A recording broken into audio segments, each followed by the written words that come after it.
एक दिन गौतम बुद्ध अपने शिष्यों के साथ कुटिया में बैठे थे। सभी शिष्य आज जानना चाहते थे कि मोक्ष कैसे प्राप्त किया जा सकता है। इसीलिए उन्होंने गौतम बुद्ध जी से निवेदन किया कि वे आज मोक्ष पर उपदेश दें। शिष्यों की बात मानकर बुद्ध ने एक कहानी सुनानी शुरू करी। यह कहानी थी एक जल्लाद और एक भिक्षुक की। अपने राज्य का एक मुख्य जल्लाद जिसने बहुत से गुनहगारों को दंड दिया था, अब वह बूढ़ा हो चुका था और अपने पद से भी रिटायर हो चुका था। राज्य से बाहर वह एक कुटिया बनाकर अपना जीवन व्यतीत कर रहा था। उसको हमेशा लगता था कि उसने कई लोगों की हत्या की है, वह बहुत पापी है। ऐसे ख्याल हमेशा उसके मन में आते थे। वह सारा दिन इसी पश्चाताप में ही गुजारता था। एक दिन वह रोज़ की तरह इन्हीं ख्यालों में खोया हुआ खाना खाने के लिए अपनी थाली परस रहा था। तभी उसको किसी की दरवाजे से आवाज़ आई। उसने बाहर जाकर देखा तो बाहर एक भिक्षुक खड़ा था। भिक्षुक को देखकर जल्लाद समझ गया कि भिक्षुक बहुत ही लंबी साधना के बाद आज उठा है और भूख से व्याकुल है। जल्लाद के मन में आया कि जिंदगी भर तो मैंने पाप करे हैं, आज मुझे मौका मिला है कुछ पुण्य कमाने का, तो मुझे इस मौके को गंवाना नहीं चाहिए। उसने भिक्षुक को अंदर बुलाया और अपने खाने की थाली उसे दे दी। भिक्षुक खाना देखकर बहुत प्रसन्न हुआ और भरपेट उसने भोजन ग्रहण किया। भोजन ग्रहण करके भिक्षुक ने जल्लाद से बातचीत करी।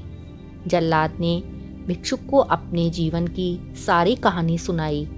उसने बताया कि वह पहले क्या काम करता था, वह कितने लोगों का हत्यारा है और वह यह सोचता है कि उसने कितना बड़ा अपराध किया है।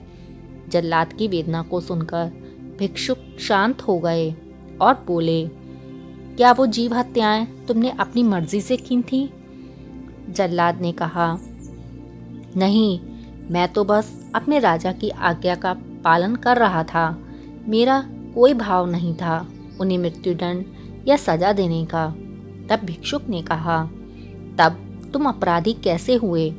तुम तो अपने राजा के आदेशों का पालन कर रहे थे।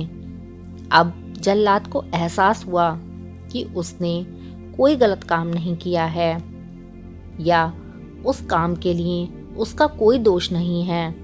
वह तो सिर्फ अपना दायित्व ही पूरा कर रहा था।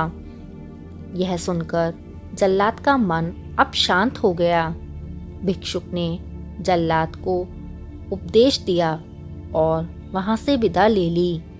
भिक्षुक को विदा करके जब जल्लाद वापस घर में आया तो उसकी मृत्यु हो गई, जिसके बाद उसको मोक्ष प्राप्त हुआ। इतना कहकर बुद्ध जी ने कहानी को विराम दिया। सभी शिष्य बहुत ही आश्चर्य के साथ बुद्ध की ओर देख रहे थे। किसी को समझ नहीं आ रहा था कि जिसने इतनी हत्याएं की हैं, पाप कर्म किए हैं, उसे मोक्ष कैसे प्राप्त हो सकता है। तब एक शिष्य ने अपनी दुविधा बुद्ध जी के सामने रखी। बुद्ध जी ने शिष्यों को समझाया कि भिक्षुक के उपदेश से जल्लाद को ज्ञान प्राप्त हो गया था। जल्लाद के जीवन में पहली बार किसी ने उसे ज्ञान का उपदेश दिया था, इसीलिए मृत्यु के बाद उसे मोक्ष प्राप्त हुआ। अंत में बुद्ध जी बोले, बिना ज्ञान के 1000 शब्दों का उपदेश भी बेकार है, किंतु जब शांत मन से उपदेश का एक शब्द भी सुन लिया जाए तो वह ज्ञान दे देता है और ज्ञान से ही मोक्ष की प्राप्ति संभव है।